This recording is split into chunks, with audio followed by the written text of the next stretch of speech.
Good morning, Dr. Gary here on the road. We sell dental practices nationwide. Today's topic is be extremely careful when you're analyzing two different offers or letter of intent from two different DSOs. So we're going to talk about that today, why examining the actual offer is so critical and every component of that offer. Anyway, so we have been doing the dental practice brokerage now for 12 years. We have 10 employees, including 2 CPA accountants. You can reach us at 203-663-0935, or our website is dentalpracticeguide.com or nationwide dentalpracticebroker.com. There's a lot of information on there for you.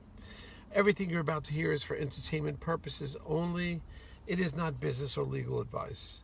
So just be cautious with that.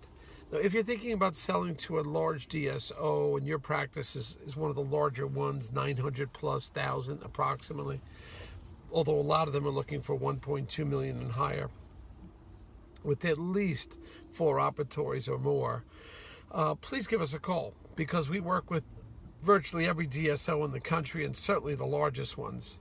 And we are involved with them as a referral. We just refer them out. We bring them in to meet the doctor. We are not employed by them. We are not an agent for theirs, so to speak. However, they do pay our commission often. Most of them will pay our commission.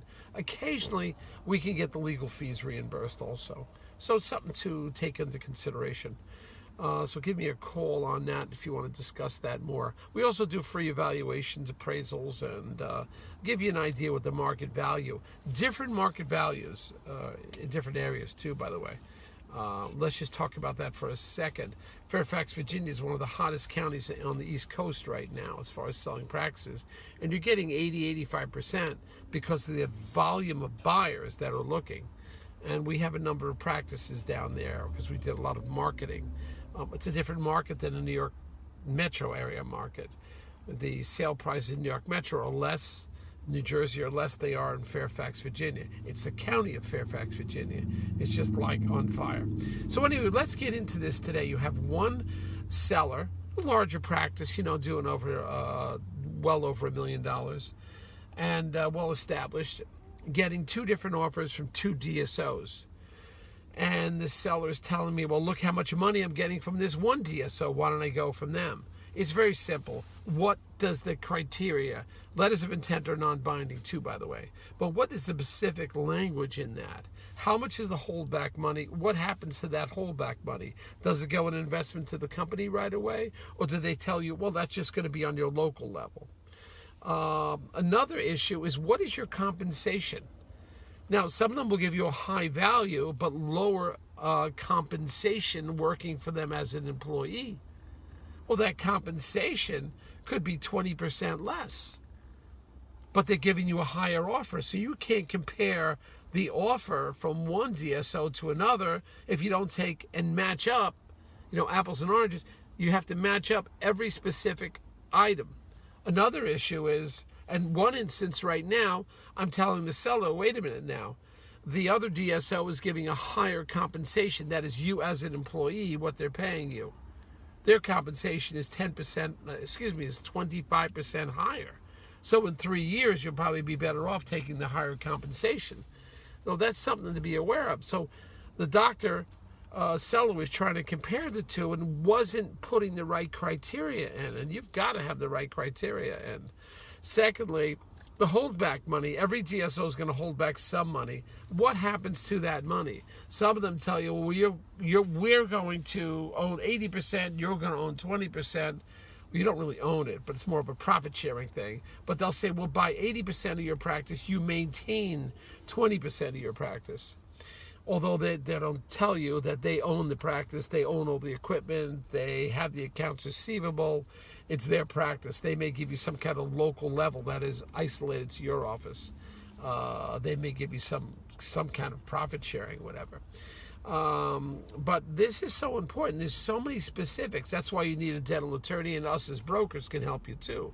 But in this one instance we're negotiating now, one of the big issues is the offering, how much they're holding back, what the compensation for the doctor as an employee, that is seller doctor, what they're going to pay. Whereas in a private deal, you're getting 100% of your money, the vast majority of the times. You're probably not working that long because the buyer has to make enough money to support the bank note. Whereas DSOs do require you to stay on, and they have a lot of criteria for that, and they'll hold back your money. So also you've got to determine what happens if you don't maintain the same level of collections and or EBITDA, net profit, factoring back in the doctor's salary. What happens if you don't maintain that? Can they take away your that 20% or 25% they're holding? So that's something to be aware of too. A lot of moving parts in this, and I'm going through this right now with one of my sellers, and I have to explain all the different moving parts. Luckily, he's going to use a dental attorney, and that will help to some extent. But we've got to be able to talk to him and be able to talk to the development acquisition person at the other DSOs. Remember, the letter of intent is only a non-binding document. Another thing, has the DSO that's offering you this high dollar, have they thoroughly done all of their due diligence? Some of them haven't done that. Some of them just wing it and throw out a letter of intent. I've seen this happen before. Also, on this one deal, what is the longevity of the company you're dealing with? How long are they going to be around for? Have they gone through the storm of 2008? And have they gone through the pandemic and survived the pandemic? Very important you understand these things. I'm going through this right now. We try to give you live action. This deal has not closed. We're negotiating now. But I want you to be aware of what happens, all the moving parts. It's not an easy thing. And we're here to assist you and to help you. Thank you for listening. Hope listening, because we have more activity coming on soon. Thank you so much. Bye now.